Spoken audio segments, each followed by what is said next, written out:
In this century, probably, we will be building this hugely consequential thing, which is the first general intelligence that will be smarter than humans.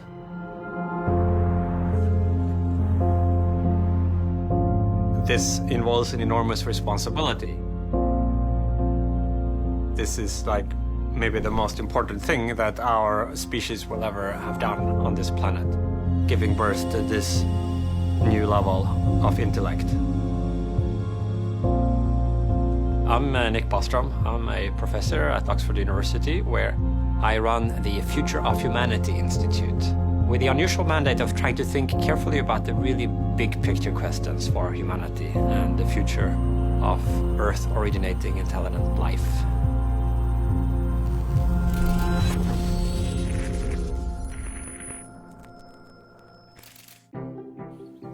AI has been a big focus of mine really since my teenage years. It always seemed that if you look around and ask what accounts for why the world is the way it is, our human world, like a lot of it is because we humans have made it so. We have invented all kinds of technologies. And so all these things, whether it's jet planes or art or political systems, have come into the world through the birth canal of the human brain. And that immediately made it plausible to me that if you could change that channel, creating artificial brains, then you would change the thing that is changing the world.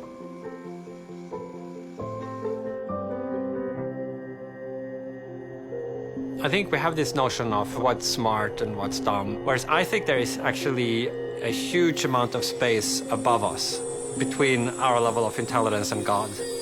And once you go a little bit beyond human, then you get this feedback loop where the brains doing the AI research will become AIs themselves.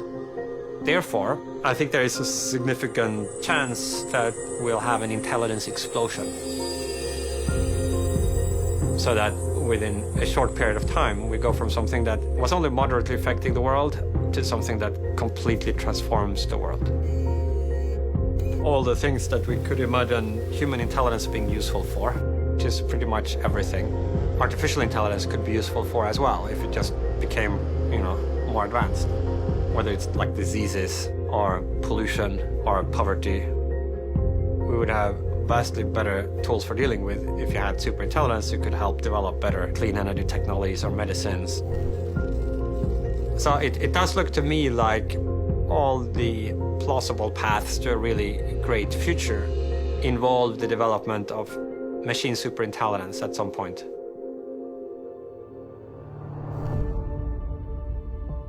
There are, I think, existential risks connected with the transition to the machine intelligence era, the most obvious being the possibility of unaligned superintelligence that then overwrites the Earth human civilization with its own value structures.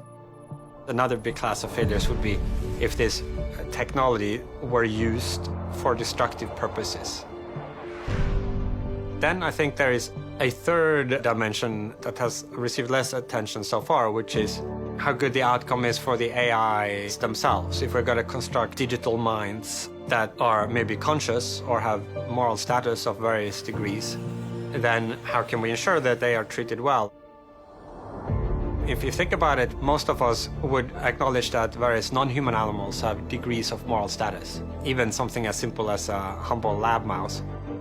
At that point, it becomes an active question of whether we have obligations to the AIs, not just make sure we don't misuse AIs against one another or protect ourselves from the AI, but also make sure that we do what we ought to do with respect to the AIs. And if we succeed at that and things go well, then you could imagine living lives way beyond anything that is possible now. This is why there has been so much interest in AI in recent years, because it does look like it could be this fulcrum on which the future depends. So on the one hand, it does look from this kind of slightly abstract point of view that we might develop, in the not so distant future, greater than human AI, and it would change everything. On the other hand, it seems kind of rather incredible that this world that we've known for our whole lives, that there would be a plausible scenario in which that changes radically in our lifetime. And we become, I don't know, some sort of semi-immortal uploaded creatures with Jupiter-sized minds. Like, to actually take that seriously, like, it seems to go against day-to-day lived experience. So keeping both of those in mind creates this kind of interesting tension between two different ways of thinking about the world. I think rather than just eliminate one of them, just keep them both there and struggle with that tension. Get smarter, faster with videos from the world's biggest thinkers. To learn even more from the world's biggest thinkers, get Big Think Plus for your business.